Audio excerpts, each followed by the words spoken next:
vamos a ver lo que es la lectura comprensiva o la comprensión de textos en este caso.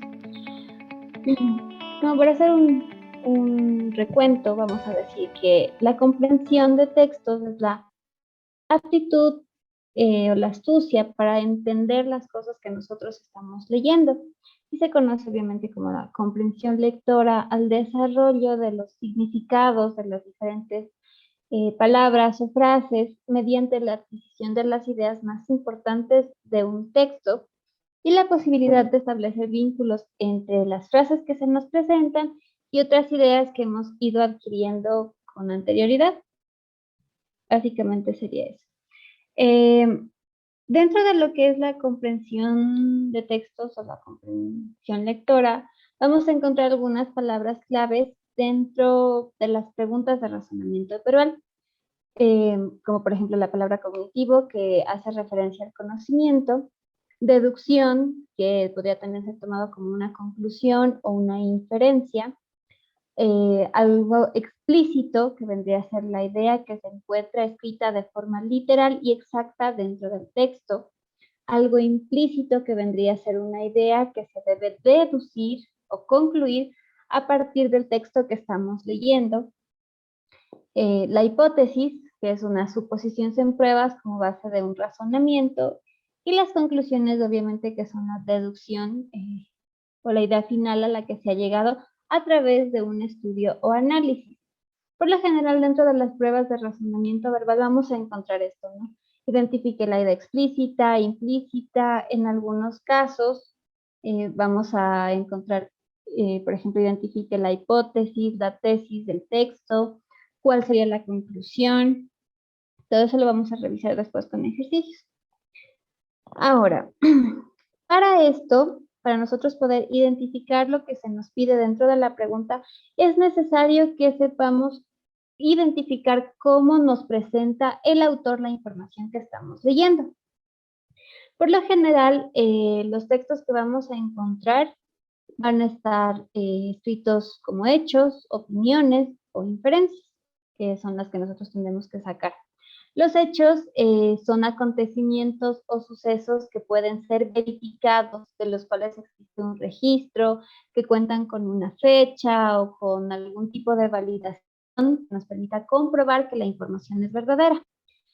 Del lado contrario, tenemos las opiniones, que son juicios de valor, es decir, son puntos de vista de los autores, lo que ellos piensan sobre un determinado tema, y no necesariamente se necesita validarlos porque son opiniones.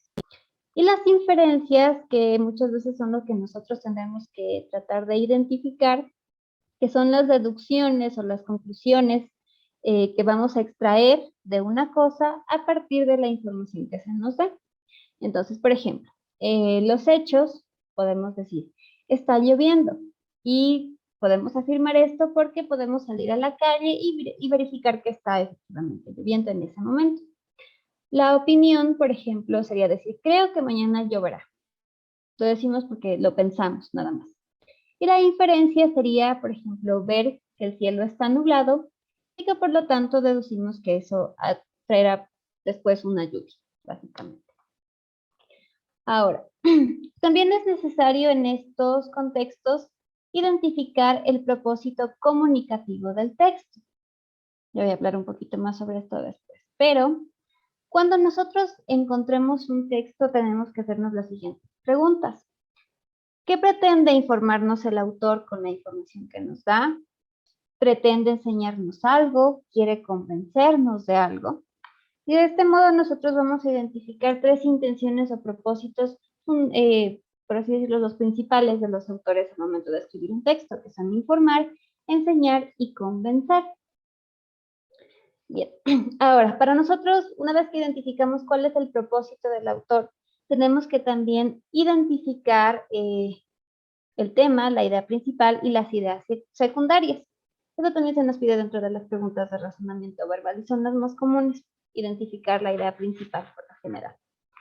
Entonces, el tema va a ser el asunto general del que trata el texto. Y por lo general, estos son títulos cortitos que se presentan antes de una lectura, o incluso nosotros podemos inferir el tema del que se está tratando cuando no hay un título específico, en base a todo el texto, obviamente. Tenemos la idea principal, que es la que expresa la información esencial del todo el texto, y en la que se van a basar por lo general las ideas secundarias, que son detalles o características que están relacionadas con la idea principal y que tratan de darnos mayor información sobre esto. Por ejemplo, tenemos elecciones nacionales. Sería el tema, título del que vamos a hablar.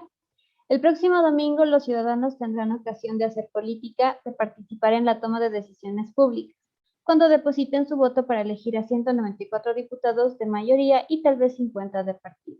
La democracia electoral les permite de este modo ejercer funciones de gobierno. Entonces aquí encontramos la idea principal, que es, como nos dice el texto, las elecciones nacionales.